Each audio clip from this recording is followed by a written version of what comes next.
This is अनुपम। आज मैं आप लोगों के लिए क्लास 9th की वीडियो लेके आई हूँ। बहुत ही रिक्वेस्टेड वीडियो है। बहुत टाइम से बहुत काफ़ी टाइम पहले हमारा चैप्टर 2 कंप्लीट हो गया है। चैप्टर 3 आज हम लोग स्टार्ट करने वाले हैं, which is atoms and molecules. अब मैंने आप लोगों को चैप्टर 2 पढ़ाते वक्त ही बताया था कि आपका जो चैप्टर 3 और चैप्टर 4 है, जो कि आज हम लोग स्टार्ट करेंगे और इसके बाद फिर हम लोग चैप्टर 4 भी पढ़ेंगे। ये दोनों ही चैप्टर्स बहुत इंपॉर्टेंट है, क्योंकि इन दोनों चैप्टर्स की अंडरस्टैंडिंग पे बेस्ड है आपका क्लास 10th। क्लास 10th में कई सारी चीज़ें ऐसी चीज़ पढ़नी आपको पड़ेंगी जहाँ पे आपको क्लास 9 का चैप्टर 3 और चैप्टर 4 यूज़ होगा। इसलिए बहुत ही ध्यान से चैप्टर 3 और चैप्टर 4 पढ़ना है। 1 और 2 में जो चीज़ें हम लोगों ने पढ़ी थी वो इसके बाद 10th में यूज़ नहीं होगी। ऑब्वियसली ऐसा नहीं है कि फ्यूचर में केमिस्ट्री कभी यूज़ ही नहीं होगी, बट 10th में वो चीज़ें यूज़ नहीं होंगी। Please don't mind my throat, आज थोड़ा सा आवाज़ अजीब हो गई है, बट तो हम लोग स्टार्ट करते हैं हमारा नया chapter, which is atoms and molecules. ठीक है, एटम्स एंड मॉलिक्यूल। तो सबसे पहले मॉलिक्यूल के बारे में तो हम बात करेंगे। सबसे पहले हम बात करेंगे एटम्स के बारे में। तो देखो, एटम के पीछे एक कहानी है। ठीक है, डायरेक्टली तो लोगों ने एटम के बारे में जान नहीं लिया होगा, इसके पीछे एक कहानी है, छोटी सी है, फटाफट बता देते हैं। देखो, एटम के बारे में सबसे पहले ग्रीक में बातें स्टार्ट हुई थी, बट वो बातें बहुत हल्की सी थी, जिसकी वजह से किसी को बहुत ज़्यादा आइडिया नहीं है कि लोग क्या बात कर रहे थे। बट उनको ये लगा कि शायद जो हमारे पास आसपास मैटर है वो कुछ बहुत छोटी सी चीज़ से बना है। ठीक है, बट इसके पीछे कोई भी ऑफिशियल काम नहीं किया गया। उसके बाद इंडिया के एक बहुत ही फेमस फिलोसोफर थे, उनका नाम था महर्षि कन्नड़। ये नाम आपको याद रखना है, ठीक है, क्योंकि ये इंपॉर्टेंट है। महर्षि कन्नड़, ठीक है। अब ये महर्षि कन्नड़ ये पहले इंडियन ऐसे फिलोसोफर थे जिन्होंने एटम के बारे में बताया था, यहीं से शुरुआत हुई थी। ठीक है, अब उन्होंने ये कहा था कि हमारे आसपास के जो पदार्थ है, भाई इंडियन थे तो ऑब्वियसली इंडियन के वर्ड्स यूज करेंगे, हिंदी के वर्ड्स यूज करेंगे। तो महर्षि कन्नड़ ने ये कहा था कि हमारे आसपास का जो पदार्थ है, पदार्थ मतलब मैटर को पदार्थ बोलते हैं हिंदी में। हमारे आसपास जितने भी पदार्थ हैं, यदि हम उन पदार्थ को विभाजित करें, मतलब डिवाइड करें, तो हम एक सबसे छोटे कण की तरफ पहुंचेंगे, जिसका नाम उन्होंने रखा था परमाणु। तो ज़्यादा हिंदी बोल दिया मैंने, आपको आसान शब्दों में एक्सप्लेन करते हैं कि हमारे आसपास के जितने भी पदार्थ है, पदार्थ वर्ड ही ध्यान रखना है, पदार्थ मतलब मैटर। तो अगर हम उसको डिवाइड करते जाएंगे, ठीक है, डिवाइड करते जाएंगे तो हमें एक सबसे छोटा पार्टिकल मिलेगा। इस सबसे छोटे पार्टिकल का नाम उन्होंने रख दिया परमाणु। तो उन्होंने ये कहा कि if we keep on dividing पदार्थ का मतलब क्या हो गया, सॉरी, पदार्थ का मतलब क्या हो गया, मैटर। ठीक है, उस केस में क्या होगा, we will finally get the smallest particle called, क्या कहते हैं उसको, स्मॉलेस्ट पार्टिकल को उन्होंने नाम दे दिया परमाणु। ठीक है, उन्होंने क्या नाम दे दिया, परमाणु। ठीक है, तो उस टाइम के बाद से अभी हम लोगों को पता है ये एटम बुलाते हैं, हम इसको एटम को हिंदी में परमाणु ही बुलाते हैं। ठीक है, तो महर्षि कन्नड़ ने कहा कि if we keep on dividing, अगर हम पदार्थ को डिवाइड करते रहेंगे, then we will finally end up on a very small particle, smallest particle, और उस स्मॉलेस्ट पार्टिकल का नाम उन्होंने परमाणु बता दिया। ये बात बोली थी महर्षि कन्नड़ ने। अब इनके बाद एक और इंडिया के बहुत ही फेमस फिलोसोफर थे, उनका नाम था महर्षि, ध्यान से सुनना, महर्षि पकुधा कात्यायन।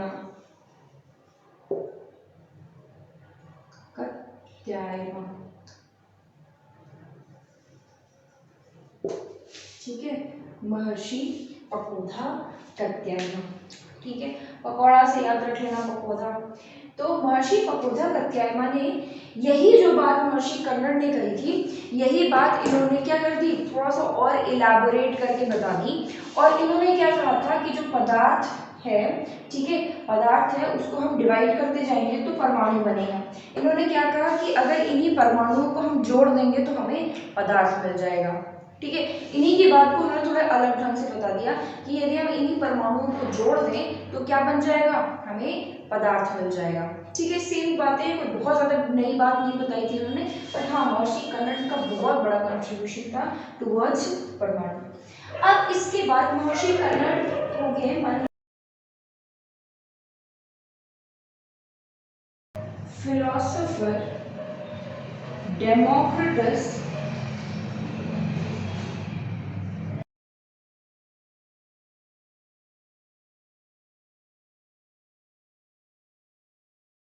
ल्यूसिफस।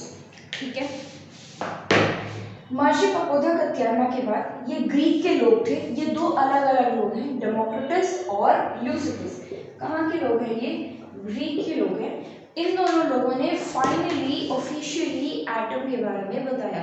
उन्होंने कहा कि if you keep on dividing matter, अगर हम किसी भी मैटर को, वही बात जो इंडियन फिलोसोफर ने कही थी कन्नड़ ने, वही बात डेमोक्रिटस और ल्यूसिफस ने भी कही थी। उन्होंने कहा कि अगर हम मैटर को डिवाइड करते रहेंगे तो एक स्टेज ऐसा आएगा जब हम उसको और फर्दर डिवाइड नहीं कर पाएंगे। वो स्टेज में जो सबसे छोटा पार्टिकल हमें मिलेगा, that particle was called atom. उसका नाम क्या रखा गया, एटम रखा गया।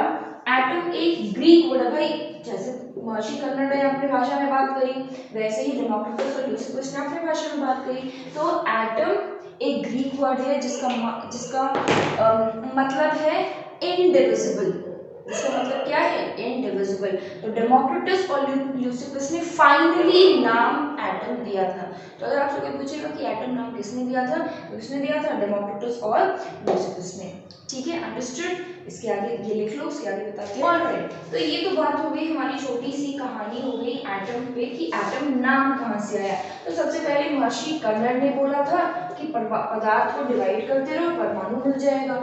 और उसके बाद फिर महर्षि पकोधा कात्यायन ने बोला कि परमाणु को जोड़ दो, पदार्थ मिल जाएगा। उसके बाद फिर फिलोसोफर डेमोक्रिटस और ल्यूसिफस, डेमोक्रिटस एंड ल्यूसिफस, इन्होंने ये बोला कि अगर हम मैटर को डिवाइड करते रहेंगे तो हमें सबसे छोटा पार्टिकल मिलेगा जिसको हम और डिवाइड नहीं कर पाएंगे। This smallest particle was called atom. ये नाम इन्होंने रखा था, व्हिच मींस इनडिविजिबल। ये ग्रीक का वर्ड है। ठीक है, अब उसके बाद लोग, जब कोई नई चीज आ जाती है मार्केट में तो लोगों में चर्चा बढ़ जाती है।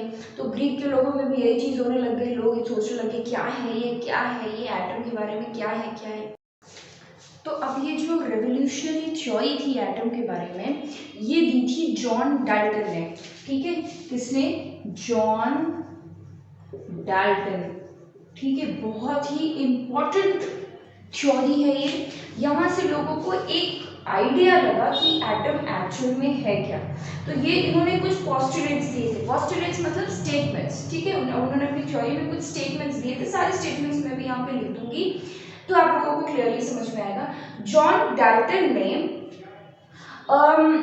जो थ्योरी दी थी उसको हम बोलते हैं Dalton's atomic theory, Dalton's atomic theory. ठीक है, हाँ ये अलग बात है कि अभी मैं आप लोगों को जितने भी पोस्टुलेट्स पढ़ाऊंगी तो वो जो पोस्टुलेट्स है वो आज के समय में गलत हो गई है, उसमें से काफी सारी चीजें जो है वो आज के समय में गलत हो गई, गलत प्रूव हो गई हैं। पर उस टाइम जब जॉन डाल्टन ने ये बातें बताई थी तो उस टाइम के लिए लोगों के लिए एटम के बारे में इतना जान लेना ही बहुत बड़ी बात थी। उस टाइम लोगों को लगा कि ये तो चीज एकदम बहुत सही है, एकदम सही चीज बताई है इन्होंने। धीरे धीरे आगे जब डिस्कवरीज होती गई तो उनका थ्योरी जो है वो धीरे धीरे गलत होता गया, but still this theory was very very important. अगर ये थ्योरी नहीं आई होती तो हो सकता है कि हमने एटम के बारे में और ज़्यादा डिटेल में नहीं जाना होता या नहीं समझा होता। ठीक है, अब एटम, डाल्टन्स एटॉमिक थ्योरी में एटम के बारे में डाल्टन ने सबसे पहली बात वही बताई थी जो इससे पहले चलती आ रही थी। वो क्या है कि matter is made up of infinite number of particles, tiny particles called atom. जो मैटर है वो बहुत सारे छोटे छोटे पार्टिकल से बना हुआ है, जिसको हम क्या बुला रहे हैं, एटम बुला रहे हैं। यही बात डेमोक्रिटस लुसिफस ने भी बोली थी, महर्षि कर्नाड ने भी बोली थी, ठीक है, कि तोड़ते रहो बहुत सारे छोटे छोटे पार्टिकल्स मिलेंगे जिसको हम परमाणु या एटम बोलते हैं। तो पहला इनका यही सिंपल सा था कि matter is made up of infinite number of particles.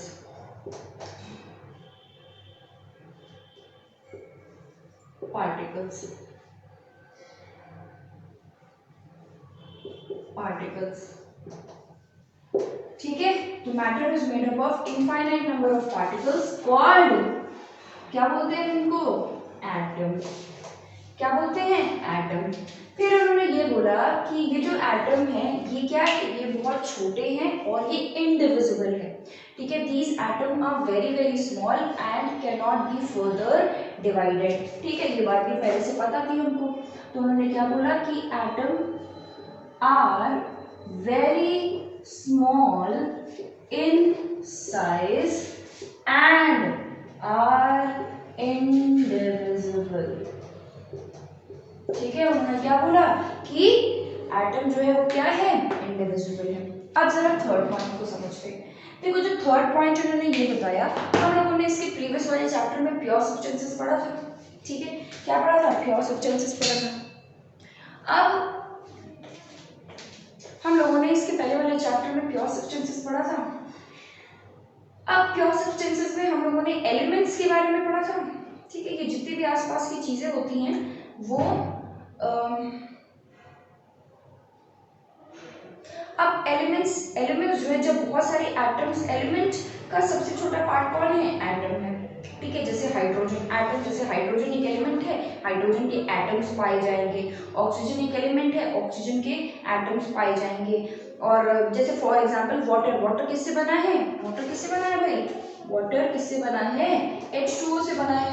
अब इसमें हाइड्रोजन क्या है, एक एलिमेंट है, ठीक है, और ऑक्सीजन दूसरा एलिमेंट है।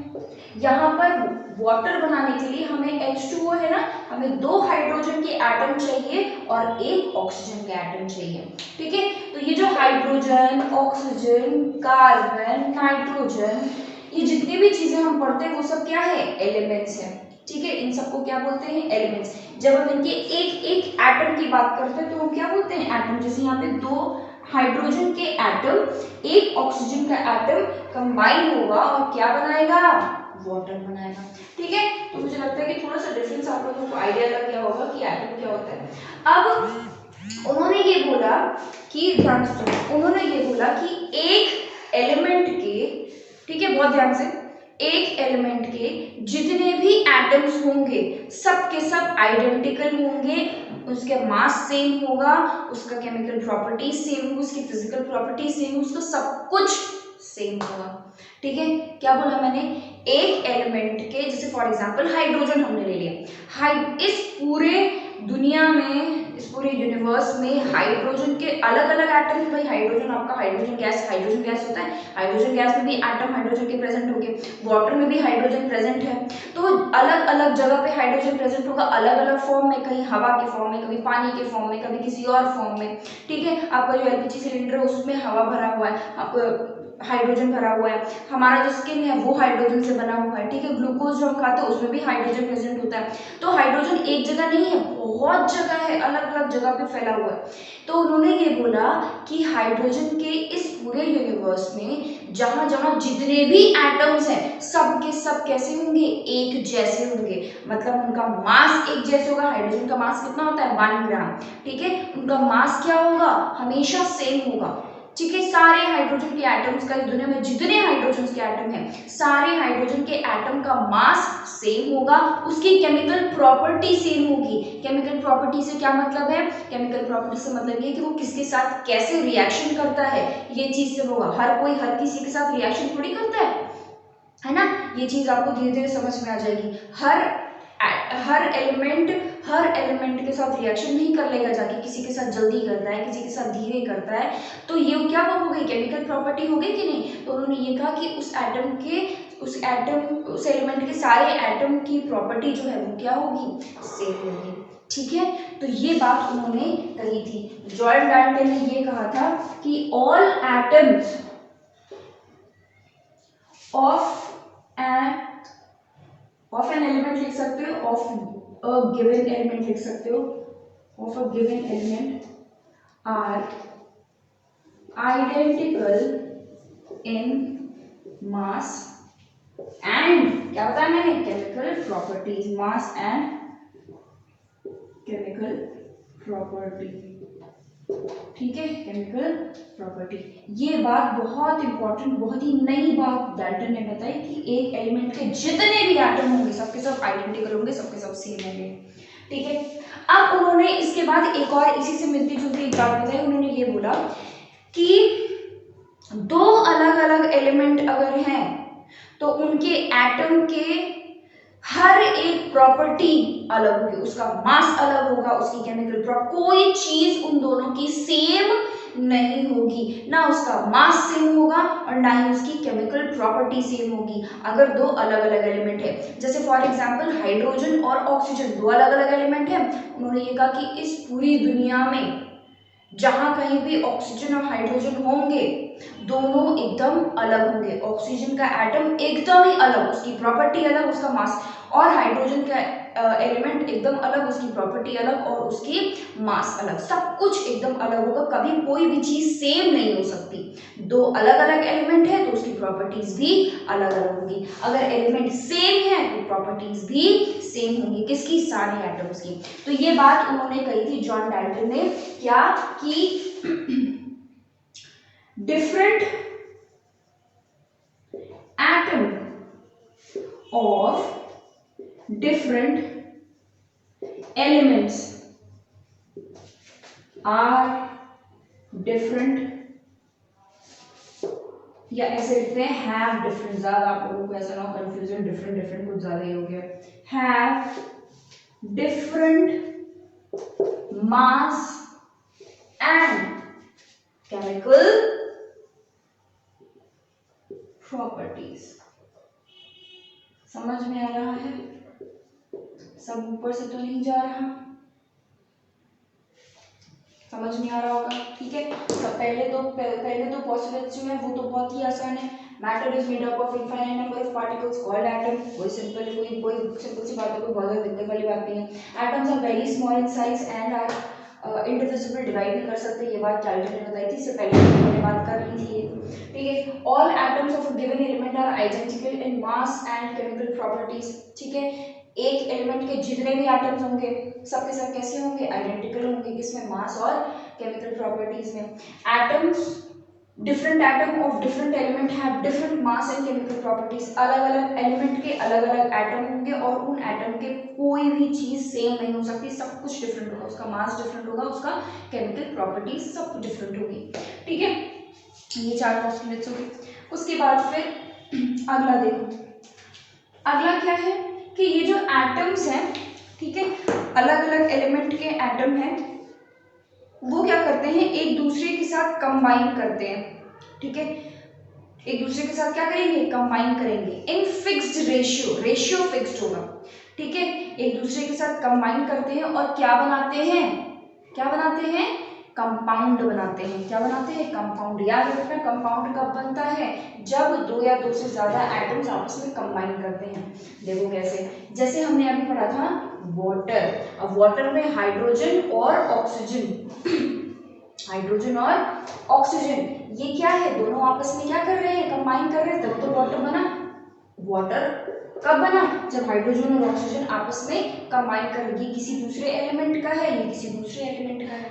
तो उन्होंने ये बोला, जॉन डाल्टन ने ये बोला कि हमारे आसपास जितनी भी चीजें हैं, ठीक है, जितनी भी चीजें हैं वो सब कैसे बनी है, वो सब तब बनी है जब एटम आपस में कंबाइन किए। जैसे पानी है हमारे आसपास, पानी किससे बना है, जब हाइड्रोजन का एटम और ऑक्सीजन का एटम आपस में कंबाइन किया है। कोई एटम जल्दी अकेला नहीं रहता, ठीक है, वो किसी न किसी के साथ कंबाइन करके रहता है, ज्यादा स्टेबल रहते हैं उस टाइम पर वो लोग।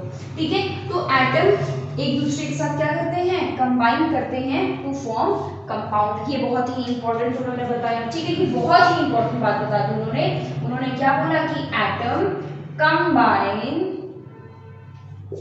टू फॉर्म, ये ऐसे लिखते हैं, atom combine in fixed ratio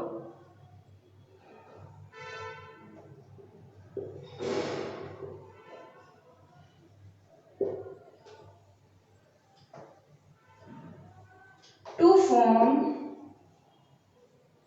compounds। ठीक है, सिंपल सी बात है, उन्होंने बुक टेक्स्ट बुक में थोड़ा सा और अच्छा खूबसूरत स्टेटमेंट बना के दिया, पर उसका जो निचोड़ है वो यही है, जो समरी है वो यही है कि एटम कंबाइन करते हैं टू फॉर्म कंपाउंड्स। अब ये एटम हो सकता है कि सेम ही एलिमेंट का हो सकता है डिफरेंट एलिमेंट का हो। जैसे अभी हम लोगों ने वाटर पढ़ा, वाटर में 2 हाइड्रोजन है, 1 ऑक्सीजन है, ठीक है, 2 एटम तो सेम है पर एक डिफरेंट है। जैसे हम लोगों ने पढ़ लिया हाइड्रोजन गैस, ऑक्सीजन गैस, इसमें क्या है O2, O2 का मतलब 2 ऑक्सीजन कंबाइन कर रहे हैं, तो दोनों कैसे सेम है, सेम ऑक्सीजन, दोनों एटम किसके हैं, ऑक्सीजन के, आपस में कंबाइन करके क्या बना दिया, O2 बना दिया। दोनों हाइड्रोजन के एटम आपस में कंबाइन करके क्या बना रहे हैं, H2 बना रहे हैं। यहाँ पे एटम अलग अलग, तो एटम जरूरी नहीं है कि सेम ही हो या अलग अलग हो, अलग अलग भी हो सकते हैं, सेम भी हो सकते हैं, पर कंबाइन करके बनाते क्या है, कंपाउंड। वाटर क्या है, एक कंपाउंड है, हाइड्रोजन गैस क्या है, कंपाउंड है, ऑक्सीजन गैस क्या है, कंपाउंड है, ठीक है, इस तरीके से होता है। तो ये उन्होंने बात बता दी कि atom combine to form compounds. Last में उन्होंने ये बोला कि ये जो रेशियो है इनके बीच का, ठीक है, जैसे हमने H2O ले लिया, H2O में हमेशा 2 हाइड्रोजन और 1 ऑक्सीजन ही रहेगा, क्या ये चेंज हो सकता है, बोलो भाई, क्या ये चेंज हो सकता है, नहीं हो सकता, ठीक है। तो उन्होंने ये बोला कि the ratio, the proportion, ratio मतलब प्रपोर्शन, वो क्या रहेगा, हमेशा सेम रहेगा, यानी कि कांस्टेंट रहेगा। कोई भी एक चीज ले लो, NH3 मतलब अमोनिया, धीरे धीरे सीख जाओगे। तो अमोनिया क्या होता है, इसमें नाइट्रोजन कितना है, 1, हाइड्रोजन कितना है, 3, यानी कि रेशियो 1:3 का हो गया। ये जो रेशियो है, ये डाल्टन ने कहा था ये चेंज नहीं होगा, ये फिक्स्ड है, क्योंकि पानी में 2 हाइड्रोजन और 1 ऑक्सीजन ही चाहिए। इसमें जरा सी भी तुमने गड़बड़ कर दी तो क्या हो जाएगा, वाटर वाटर रहेगा क्या, वाटर तो रहेगा ही नहीं, फिर वो H2O कहाँ बनेगा, कुछ और ही बनेगा, ठीक है। तो ये चीज होती है। तो उन्होंने ये बोला कि द रेशियो वो क्या है, फिक्स्ड है। तो मतलब क्या, हम यहाँ पे लिख देते हैं कि the relative ratio, the relative ratio of atoms is always constant। constant का मतलब क्या हो गया, सेम हो गया, ठीक है, constant का मतलब सेम। अब ये कुछ 4 या 5 कितने हो गए, 6 पोस्टुलेट्स है जो आप लोगों को याद करनी है। ये मैंने यहाँ पर समझा के आपको समराइज तरीके से वो पॉइंट्स लिखा दिए, टेक्स्ट बुक में जो पॉइंट्स लिखे हैं आप उन्हीं को याद करें। वैसे मैं आप लोगों को एक बात बता दूं कि डाल्टन्स एटॉमिक थ्योरी पूरी थ्योरी नहीं पूछी जाती है, उसका एक एक पार्ट, एक एक पोस्टुलेट उठा के पूछा जाता है। अब मैंने आपसे क्या कहा था कि डाल्टन्स एटॉमिक थ्योरी में कई पोस्टुलेट्स गलत हो गए, ठीक है, जैसे कि अभी आप लोग ये वाला तो सही है, पहला वाला तो उसमें कोई टेंशन नहीं है कि जो मैटर है वो इनफाइनाइट नंबर ऑफ पार्टिकल से बना हुआ, उनको हम एटम बोलते हैं, दिस इज करेक्ट। ये जो आपका है atom is very small in size, ये भी सही है, चलो मान लिया। इनडिविजिबल है, अभी हम लोगों ने क्या पढ़ा कि एटम में और कोई चीज नहीं है, एटम इनडिविजिबल, उसको हम और डिवाइड नहीं कर सकते, बट अब आगे जाके आप पढ़ोगे कि एटम के अंदर और भी कुछ छोटे छोटे पार्टिकल्स है, ठीक है, जिसके बारे में हम पढ़ेंगे चैप्टर 4 में। तो ये बात थोड़ी सी गलत हो गई। उसके बाद फिर उन्होंने बोला कि सारे एटम किसी एक एलिमेंट के जितने भी एटम होंगे सब कैसे होंगे, आइडेंटिकल। ये बात भी आगे जाके गलत हो जाएगी। ये स्टेटमेंट उन्होंने बोला था कि अलग अलग एटम अलग अलग एलिमेंट के अगर हैं तो वो भी आपस में उनकी प्रॉपर्टी अलग अलग होगी, डिफरेंट होगी। ये पॉस्टुलेट भी आगे चल के गलत हो जाएगा। ये दोनों पॉस्टुलेट गलत नहीं होंगे क्योंकि रेशियो हमेशा सेम होना चाहिए। पानी बनाना है, वाटर बनाना है तो H2O मतलब 2:1 का रेशियो ही होना चाहिए। चेंज कर दिया तो वाटर नहीं रहेगा। तो इसमें से कई सारे पॉस्टुलेट जो है वो आगे चल के गलत हो जाएंगे। तो कई बार एग्जाम में पूछ लिया जाता कि जैसे इस चीज की डिस्कवरी हुई तो डाल्टन का कौन सा पॉस्टुलेट गलत हो गया, भाई आगे चल के डिस्कवरीज होंगी जिसकी वजह से पॉस्टुलेट गलत हो जाएगा। तो क्वेश्चन ये पूछ लिया जाता है कि डाल्टन की कौन सी पॉस्टुलेट गलत हो गई अगर इस चीज की डिस्कवरी हो गई तो, ठीक है। ये चीज जब ये जिस टाइम पर ये चीज़ डिस्कवर हुआ तो डाल्टन की कौन सी थ्योरी गलत हो गई, इस तरीके से क्वेश्चन घुमा फिरा के पूछ लेता है। ठीक है, टेंशन लेने वाली बात कोई बात नहीं है। जब मैं ये डिस्कवरीज पढ़ाऊंगी, ठीक है, तो मैं आपको बताऊंगी कि देखो डाल्टन ने क्या बोला था, वो बात गलत हो गई कि नहीं, तो आपको अपने आप कनेक्ट फील हो जाएगा। ठीक है, तो ये हो गया हमारा डाल्टन्स एटॉमिक थ्योरी यहाँ पर खत्म। उसके बाद हमारा नेक्स्ट टॉपिक जो आता है वो है लॉज ऑफ केमिकल कॉम्बिनेशन। ठीक है, तो उस पर चलते हैं, लॉज ऑफ केमिकल कॉम्बिनेशन पे चलते हैं। ठीक है, बहुत ही आसानी से दो प्यारे प्यारे लॉज हैं हमारे पास, है ना, दो बहुत ही प्यारे प्यारे लॉज हमारे पास। क्या है देख लो जरा, लॉज ऑफ केमिकल कॉम्बिनेशन। ठीक है, लॉज ऑफ केमिकल कॉम्बिनेशन, इसमें दो आते हैं।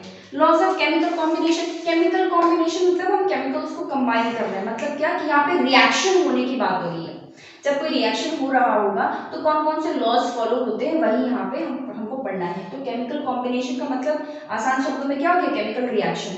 ठीक है, केमिकल कॉम्बिनेशन मतलब केमिकल रिएक्शन। उसमें दो लॉज हैं।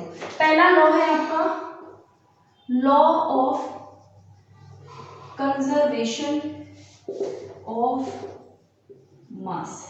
ठीक है, law of conservation of mass, ये बड़ा ही यूनिवर्सल सा लॉ है, मतलब ये सिर्फ केमिकल रिएक्शंस में ही नहीं, ये हर जगह फॉलो होगा। ठीक है, पूरे यूनिवर्स में, पूरी धरती में कहीं भी चले जाओ, ये लॉ आपका फॉलो होगा, लॉ ऑफ कंजर्वेशन ऑफ मास। ठीक है, हो सकता है आपने फिजिक्स में law of conservation of energy पढ़ लिया हो, अगर पढ़ लिया तो अच्छी बात है, नहीं पढ़ लिया तो आपका एनर्जी और मास वो वाला law, law of conservation of energy और law of conservation of mass लगभग एक जैसे हैं, बस वहाँ पे एनर्जी की बात हो रही है, यहाँ पे मास की बात हो रही है। तो यहाँ पे क्या होता है, ये जो लॉ है ये बताता है, ये स्टेट करता है कि mass can neither be created nor be destroyed. ठीक है, मास को हम कभी भी ना तो बना सकते हैं और ना ही बिगाड़ सकते हैं। तुम खुद से मास नहीं बनाते, अगर बना भी रहे हो तो किस चीज से बना रहे हो। ठीक है, आ रही है बात समझ में। तो law of conservation of mass ये बताता है कि mass can neither be created nor be destroyed. Mass एक फॉर्म से दूसरे फॉर्म में ट्रांसफर हो जाता है, वो अलग बात है, बट वो क्या होता है, उसको हम डिस्ट्रॉय नहीं कर सकते, ना ही हम उसको क्रिएट कर सकते। अब क्योंकि यहाँ पे केमिकल कॉम्बिनेशन यानी कि केमिकल रिएक्शन की बात हो रही है, तो आपको बस इतना लिख देना है कि the law states that mass can neither be created nor be destroyed. ठीक है, ना ही उसको हम क्रिएट कर सकते हैं, ना ही हम उसको डिस्ट्रॉय कर सकते हैं। किसमें, इन अ केमिकल रिएक्शन। बस लास्ट में ये चीज, ये जो आपका है केमिकल रिएक्शन, बस ये इस चीज को चिपका देना है, क्योंकि केमिकल कॉम्बिनेशन, केमिस्ट्री की बात करें ना तो हम केमिकल रिएक्शन की बात करें, ऑल्दो ये चीज हर जगह फॉलो होती है। ठीक है, हर जगह फॉलो होती है, कोई भी चीज ले लो। ठीक है, जैसे अभी हम इंसान हैं, ठीक है, जब हमारी डेथ हो जाती है तो हम क्या करते हैं, जला देते हैं या दफना देते हैं। तो जब हम जलाते हैं तो क्या मांस गायब हो गया, बोलो भाई, क्या मांस गायब हो गया? या कोई लकड़ी जला रहे हो, मान लो, ठीक है, इंसानों को क्यों जलाना, मान लो कोई लकड़ी जला रहे हो, तो लकड़ी में मांस है, वजन है उसमें, है ना। अब हम क्या करेंगे, उसको जला देंगे। तो तुम जला के चलिए, तुमने बोला हमने तो मांस को डिस्ट्रॉय कर दिया। क्या एक्चुअल में आपने मांस को डिस्ट्रॉय किया है? नहीं। क्या किया है आपने, मांस को एक फॉर्म से दूसरे फॉर्म में ट्रांसफर कर दिया। पहले वो लकड़ी के फॉर्म में था, ठीक है, मान लो कि 2 किलो की लकड़ी है, उसको जला दिया तो कुछ उस 2 किलो में कुछ पार्ट ऐश में चेंज हो गया। ऐश मतलब राख, उसका भी तो कुछ ना कुछ वजन होगा, तो मास चेंज हो गया कि नहीं। और कुछ मास जो है वो गैस के फॉर्म में बाहर निकल गया, कार्बन डाइऑक्साइड के फॉर्म में निकल गया, मान लो, ठीक है। तो कार्बन डाइऑक्साइड गैस रिलीज हुई, गैस का भी मास होता है। ऐसा नहीं है कि गैस बहुत हल्की होती है तो मास नहीं होता। बहुत सारी कार्बन डाइऑक्साइड निकली, इकट्ठा कर लोगे तो हो सकता है कि आधा 100 ग्राम 50 ग्राम हो जाए। आई बात समझ में। तो हम मास को, अगर आपने किसी चीज को जला दिया और आप सोच रहे हो कि अरे वाह मैंने मास को डिस्ट्रॉय कर दिया, तो ऐसा कुछ भी नहीं है। आपने मास को डिस्ट्रॉय नहीं किया, आपने क्या कर दिया, बस मास का फॉर्म चेंज कर दिया, ठीक है, एक फॉर्म से दूसरे फॉर्म में चेंज कर दिया, थोड़ा सा ऐश के फॉर्म में निकल गया, थोड़ा सा गैस के फॉर्म में निकल गया, ये चीज हो गया बस। तो लॉ ऑफ कंजर्वेशन ऑफ मास क्या होता है कि मास की neither be created not be destroyed in chemical reaction. इसको एक और तरीके से लिख सकते हैं, देखो, जब भी हम कोई, अब ध्यान से सुनो इस बात को, ये आगे भी काम आएगा। जब भी हम कोई केमिकल रिएक्शन करते हैं तो हम केमिकल रिएक्शन कैसे करते हैं भाई? तुमने दो टेस्ट ट्यूब में कुछ, कोई एक टेस्ट ट्यूब में ए ले लिया, दूसरे टेस्ट ट्यूब में बी ले लिया, ए और बी को मिक्स किया, ऐसे तो करते हैं ना। टेस्ट ट्यूब रिएक्शन कैसे करवाओगे? दोनों को क्या करोगे? मिक्स करोगे। जब दोनों को मिक्स करोगे तो मान लो कि कोई चीज बन गई सी, ठीक है, कोई चीज बन गई सी। मान लो कि तुमने क्या लिया, तुमने ए लिया और साथ में तुमने उसको बी के साथ उसका रिएक्शन करा दिया। एक टेस्ट ट्यूब में ए ले लिया, दूसरे टेस्ट ट्यूब में बी ले लिया, दोनों को आपस में मिक्स करा दिया, दोनों के बीच में केमिकल रिएक्शन हुआ और बन गया सी। ठीक है, क्या बन गया? सी। तो रिएक्शन करने से पहले हमने लिया है ए और बी, रिएक्शन करने के बाद बन गया है सी। रिएक्शन करने से पहले जिन चीजों को हम लेते हैं उनको हम बुलाते हैं रिएक्टेंट्स। ये वर्ड बहुत ज्यादा यूज होने वाला है आपके केमिस्ट्री में। और रिएक्शन करने के बाद जो बनता है उसको हम बोलते हैं प्रोडक्ट। ठीक है, रिएक्शन करने से पहले जो चीजें होती हैं हम उसको बोलते हैं रिएक्टेंट्स। ए एंड बी क्या है? रिएक्टेंट्स है। रिएक्शन होने के बाद जो चीजें बनती है उसको हम बोलते हैं प्रोडक्ट। ठीक है, अब ये हो गया हमारा chemical reaction. Law of conservation of मास अगर हम केमिस्ट्री के रिस्पेक्ट में देखें तो वो ये बोलता है कि किसी भी केमिकल रिएक्शन में, ठीक है, रिएक्शन करने के पहले जितना मास होता है उतना ही मास रिएक्शन करने के बाद होता है। मतलब क्या? रिएक्शन करने के पहले का मास और रिएक्शन करने का बाद का मास, दोनों मास सेम होंगे। ठीक है, मास में कोई चेंज नहीं आएगा, तभी तो law of conservation of mass follow होगा। अगर चेंज आ जाएगा तो फिर तो हम बोल देंगे कि लॉ तो मास तो डिस्ट्रॉय हो गया। आपने ए और बी मिक्स किया, मान लो कि अगर ये 10 ग्राम है और ये मान लो कि 20 ग्राम है, जब आप दोनों को मिलाओगे तो सी बन रहा है मान लो, तो सी का मास कितना आ जाएगा? 30 ग्राम। 10 + 20 30 ग्राम होना ही चाहिए। ठीक है, और होगा, क्योंकि ये यूनिवर्सल लॉ है, ये लॉ हमेशा फॉलो होगा। ठीक है, बात समझ में आ रही है? तो हम क्या बोल सकते हैं? लॉ ऑफ कंजर्वेशन ऑफ मास को हम एक और तरीके से बोल सकते हैं कि in a chemical reaction the mass of reactant is always equal to mass of product। ना तो कुछ एक्स्ट्रा मास आ जाएगा, ना ही कोई मास कम होगा, बराबर एकदम। ठीक है, तो हम यहाँ पे लिख सकते हैं कि मास, दो अलग अलग डेफिनेशंस हो गए। Mass of reactant is always equal to the mass of product। ठीक है, बस लास्ट में क्या जोड़ देना है? इन अ केमिकल रिएक्शन। क्या जोड़ देना है? इन अ केमिकल रिएक्शन जोड़ देना है। ठीक है, इन अ केमिकल रिएक्शन। ठीक है, समझ में आ गई बात? ये हो गया हमारा लॉ ऑफ कंजर्वेशन ऑफ मास। अब इसका एक एग्जांपल देख लो। जैसे हम लोगों ने कार्बन ले लिया, उसका रिएक्शन करा दिया ऑक्सीजन के साथ, और क्या बन जाएगा? Carbon dioxide. कार्बन ले लिया और उसका रिएक्शन करा दिया किसके साथ? ऑक्सीजन के साथ, और हम क्या बना लिया? Carbon dioxide. तो कार्बन का मास कितना होता है? कार्बन का मास होता है 12 ग्राम। ऑक्सीजन का मास कितना होता है? O2, ये होता है 32 ग्राम। ठीक है, और जब आप इसको जोड़ोगे तो क्या बनेगा? ये 44 ग्राम। ठीक है, यहाँ पर भी जोड़ोगे तो क्या बनेगा? 44 ग्राम। ठीक है, कार्बन डाइऑक्साइड का मास कितना होता है? तो दोनों बराबर है। ठीक है, ना तो कोई मास का लॉस हुआ ना तो मास गेन हुआ, इसलिए लॉ ऑफ कंजर्वेशन ऑफ मास जो है वो फॉलो होगा, हर रिएक्शन में फॉलो होगा। कोई भी रिएक्शन उठा लो, सारे रिएक्शंस में law of conservation of mass follow होगा।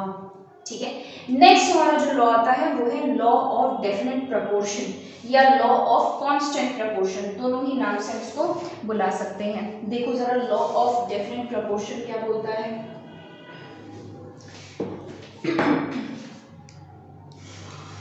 लॉ ऑफ डेफिनेट प्रपोर्शन क्या बोलता है?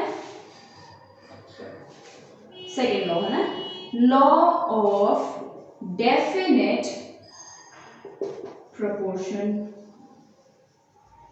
Okay, law of definite proportion या डेफिनेट की जगह पे कांस्टेंट भी यूज कर सकते हो।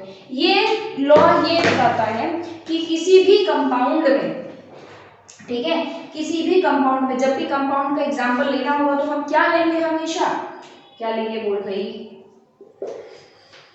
H2 हमेशा, ऑलवेज। ठीक है, सबसे आसान है। तो लॉ ऑफ डेफिनेट प्रपोर्शन में ये बताया गया कि किसी भी कंपाउंड में जो एलिमेंट्स आपस में कंबाइन कर रहे हैं, ठीक है, कौन कौन से एलिमेंट है यहाँ पे? हाइड्रोजन और ऑक्सीजन। जो एलिमेंट्स आपस में कंबाइन कर रहे हैं उनके मास का रेशियो, किसका रेशियो? मास का रेशियो। अभी हम करके दिखा देंगे यहाँ पे कोने में चुपके से। ठीक है, तो उसमें इस लॉ में ये बताया गया कि किसी भी केमिकल कंपाउंड में जो एलिमेंट्स आपस में कंबाइन कर रहे हैं उनके मास का रेशियो हमेशा कांस्टेंट होगा। ठीक है, कंपाउंड में हर चीज का रेशियो कांस्टेंट ही होता है। ठीक है, आप अपनी मर्जी से बदल नहीं सकते। तो उन्होंने क्या बोला कि मास का रेशियो कैसे, देखो जरा, आओ जरा समझो इनके कहने का मतलब क्या है। इनके कहने का मतलब ये है कि अगर आपने H2O ले लिया, ठीक है, H2O ले लिया, अब हाइड्रोजन यहाँ पे कितने हैं, 2। जिसको नहीं पता वो ये जान ले कि हाइड्रोजन का मास होता है 1 ग्राम। ठीक है, एक हाइड्रोजन का मास होता है कितना, 1 ग्राम। यहाँ पे कितने हैं, 2 हैं, तो 2 हाइड्रोजन का मास कितना हो जाएगा, 2 ग्राम हो जाएगा कि नहीं भाई, इतनी मैथ्स आती होगी।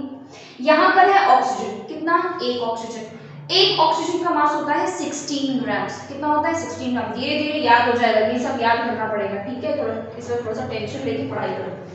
तो ये क्या हो जाएगा, 2:16 हो गया। ये क्या है, मास है इनका, किसका, वाटर में हाइड्रोजन और ऑक्सीजन जो प्रेजेंट है उसका मास है।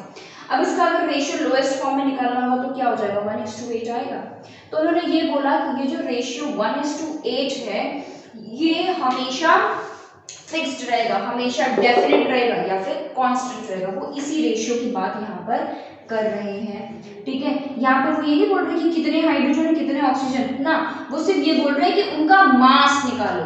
हाइड्रोजन का मास 2 ग्राम, एक हाइड्रोजन का 1 ग्राम होता है, 2 हाइड्रोजन का 2 ग्राम हो जाएगा, और ऑक्सीजन का मास कितना हो गया, 16 ग्राम। ठीक है, तो उन्होंने ये बोला है, इस लॉ में ये बोला गया कि किसी भी कंपाउंड में जो 2 एलिमेंट्स हैं, 2 या 2 से ज्यादा भी हो सकते हैं, जो एलिमेंट्स है उनके मास का रेशियो हमेशा कांस्टेंट होगा।